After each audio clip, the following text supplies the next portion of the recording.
और ये लोग बहुत बोलेंगे।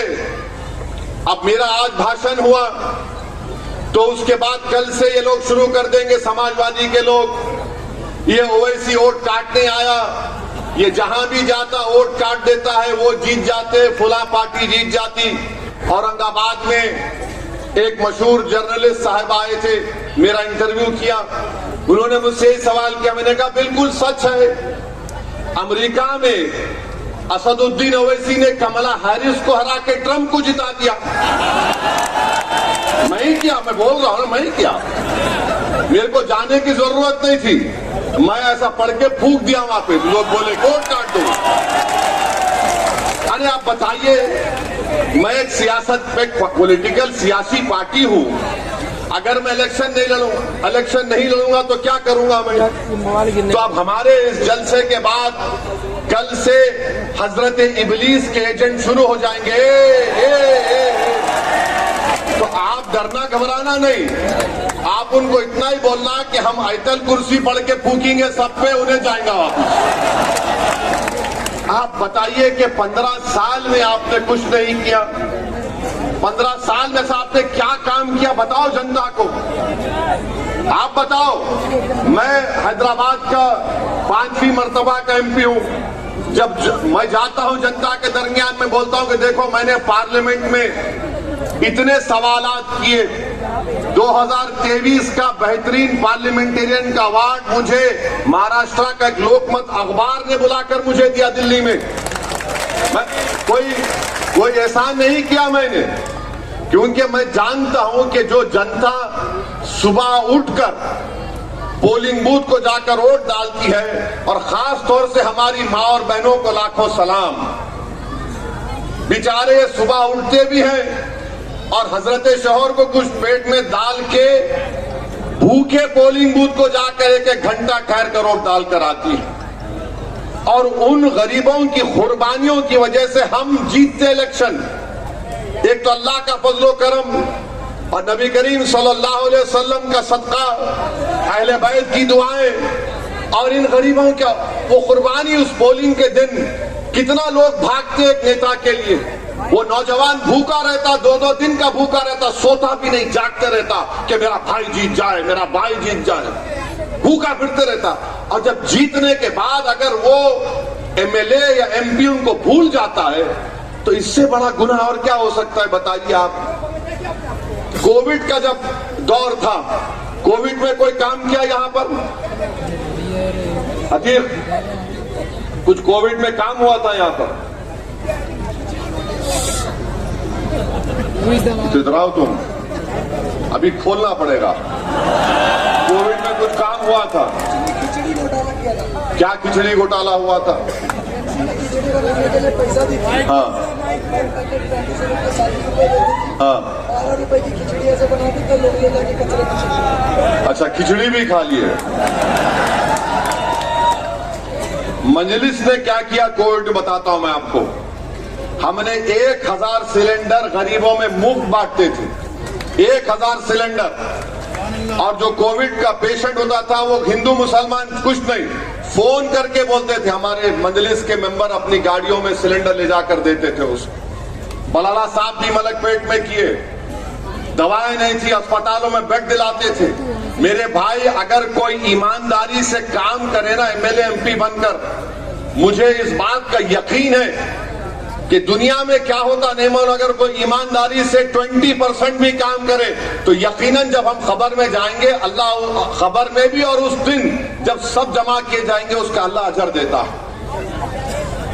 ये बहुत बड़ा इज्जत का मुकाम है, ये बहुत बड़ी दौलत है खिदमत करने के लिए। अगर कोई समझेगा कि मैं एमएलए बन गया, आमदार बन गया, सांसद बन गया तो मेरे सर से सिंह निकल जाएंगे, मैं बादशाह सलामत बन गया, भाई खादिम बनकर रहना पड़ेगा, बादशाह बनकर नहीं रह सकते आप सियासत में। जो खादिम होगा वही कौम की खिदमत कर सकता है। तो अगर आप समझेगा बादशाह हूं तो बादशाह तो खत्म हो गए ना, जमहूरियत में बादशाह नहीं हो सकता कोई भी।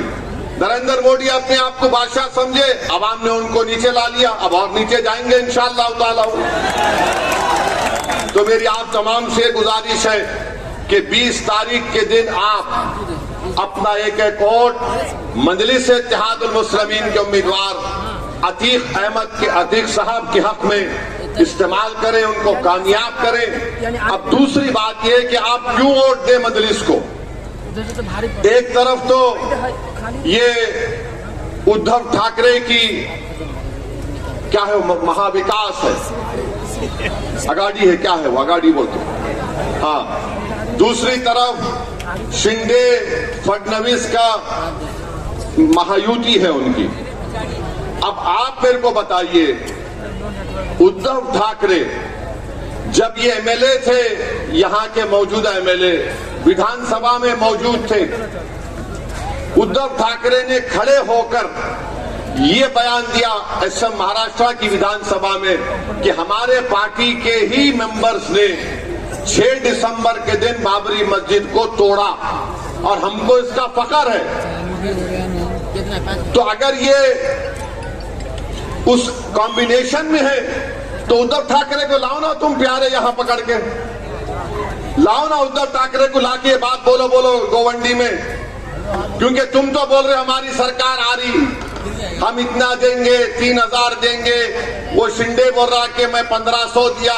जो आपको पैसे दे रहे लो, आप छोड़ना नहीं, लो उसका लेके, क्योंकि ये इनके बाप की दौलत नहीं है, ये आपसे लूटी भी दौलत है, याद रखो मेरी बात को। ये कुदरत का निजाम है, तुम जुल्म करके निकालो, अल्लाह बोलता ठीक, अब तू जाना ना चुनाव में निकाला, ये कुदरत का निजाम है ये। तो अब जब उद्धव ठाकरे ने असेंबली में बात कही, हम पूछना चाह रहे समाजवादी पार्टी के अध्यक्ष अखिलेश यादव से कि क्या तुम उद्धव ठाकरे की इस बात से मुत्तफिक हो। मैं इनसे नहीं पूछ सकता, मेरा डायरेक्ट अखिलेश यादव को मैं देखता हूं अपने लेवल पे। अब बोलो आप, जो विधानसभा में खड़े होकर बोल रहा है कि हमारी पार्टी ने बाबरी मस्जिद को शहीद किया, शिंदे भी वही बात बोल रहे, फडणवीस भी वही बात बोल रहे, वही बात दोनों बोल रहे, तो फर्क क्या है बताओ मेरे को आप। अगर कोई यहां पर 55 साल के कोई शख्स होगा तो वो जानता होगा कि श्री कृष्णा कमीशन की रिपोर्ट में बाल ठाकरे के बारे में क्या लिखा गया था। हम वो सब भूल जाएं हम लोग, बाबरी मस्जिद को भूल जाएं, श्री कृष्णा कमीशन को भूल जाएं, लोग कैसे वहां पर मुंबई की सड़कों पर जो तमाशे हो रहे थे उसको भूल जाएं, क्या भूल जाएं हम लोग। मेरे अजीज दोस्तों और बुजुर्गों, इसीलिए हम आपसे अपील कर रहे हैं कि 20 नवंबर के दिन मुत्तहदा तौर पर आप अपने एक वोट का इस्तेमाल करिए। क्या इनकी आइडियोलॉजी है, क्या इनकी सोच है, कुछ नहीं है। देखिए, इलेक्शन हम भी लड़ते हैं और कोई भी लड़ेगा, मगर इलेक्शन लड़ने के लिए अगर कोई बोलेगा कि मैं शख्सियत हूं, मैं एक शख्सियत हूं, मेरे को वोट दो, तो कभी भी उसको वोट नहीं देना। आप साथ देना जमात का, आप साथ देना उस पार्टी का जो बरसों से एक ही चीज बराबर कह रही है, सत्ता आए या ना आए। आप यहां पर क्या कर रहे हैं कि नहीं, मैं आपका हूं, मुझे मत हराओ, मुझे ही वोट दो, मैं ही कर सकता हूं। आपने कुछ नहीं किया। अभी कोई बता रहे थे कि कचरे की कुंडी में भी इनका कोई लोगों का हिस्सा है उसमें, नहीं मालूम मुझे। इतनी चीजें यहां पर आपके सामने हैं। तो मेरी आप तमाम से अपील है मेरे अजीज दोस्तों और बुजुर्गों, डरने और घबराने की जरूरत नहीं है।